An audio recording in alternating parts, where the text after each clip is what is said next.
My name is Thomas Pfeiffer. I'm from Massey University, from New Zealand Institute of Advanced Studies. So we are based in Albany, Auckland, and so I'm originally an evolutionary biologist, basically having done a little bit of evolutionary game theory, and then moved into the behavioral sciences. And so part of that can be quite data heavy. So I became relatively recently interested in using AI. So it's really a kind of applied perspective that I want to present. Basically, how, just give an overview, how language models particularly are used in the social and behavioral sciences. And so that's pretty much a snapshot right now. And certainly I will not be very complete on this, since it's a pretty rapidly evolving field. Okay. So maybe two parts. So I start a little bit on ideas on impact of AI on scientific research and science practice in general, and then move on to the social and behavioral sciences more specifically. All right. So the stuff that comes in the field to attention is, of course, the capabilities of things like ChatGPT or like language models to retrieve information, including from published literature. So we have commercial providers like Elicit.org that claim they can very quickly generate systematic reviews at a scale of like thousands of publications. And so importantly, reviews are pretty good applications there. On the one hand, they're fairly formalized. So you go basically, if you do a systematic review through a pretty much a chart or a scheme, a well-established scheme that you follow and have to document how you follow it. And then make sure that basically you have a chance to verify performance there. All right. Once you have, of course, these your sample of papers for a systematic review, you move towards summarizing content, right? And then you basically talk about content generation. And that's, of course, also a pretty hotly debated topic. In particular, journals have to develop policies about like how much and what kind of AI involvement they accept for publications. The question there is that of course, the better AI gets, the harder it will be to enforce policies around it. So what I think, and at least in my view, the priority should be there, is to make sure that we really can track the authenticity of evidence that is published, not so much the text generation, right? So I think the evidence, if you talk about real world evidence, we really want to make sure that since we have these systems that can generate things that look like actual evidence, that we really want to document how exactly particular pieces of evidence were generated. We of course have trials now going on for how good AI is in peer review.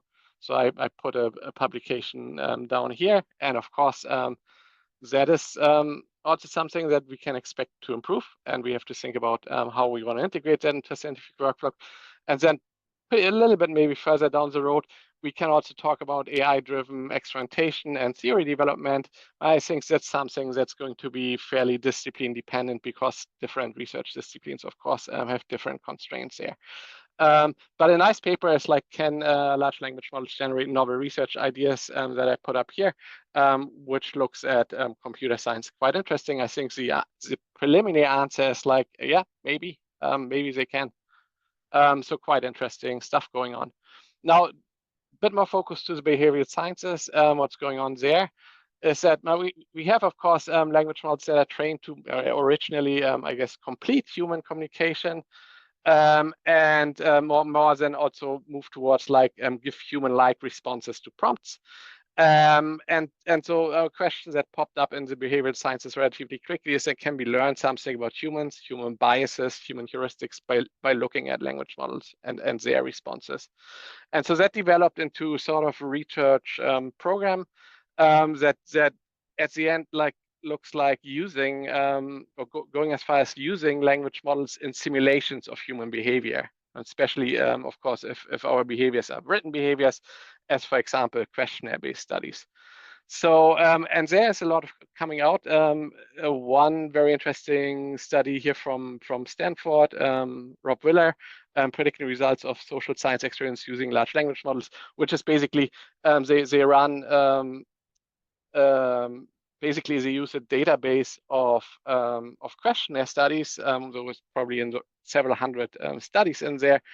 I think they retain the demographics, have language models fill out the questionnaires, and see whether the same effects as in the original studies can be reproduced. So kind of very interesting. And they got actually pretty high correlations. Limitations, of course, are also discussed heavily. So the second paper that I put here discusses limitations from actually such approaches of using language models as sort of synthetic participants in human behavior experiments. And they claim that we might get the averages right, but of course the variation in the responses is problematic, and then conclusions that invoke basically this variation might get wrong. And that's, of course, sources of variation might be cultural variation here.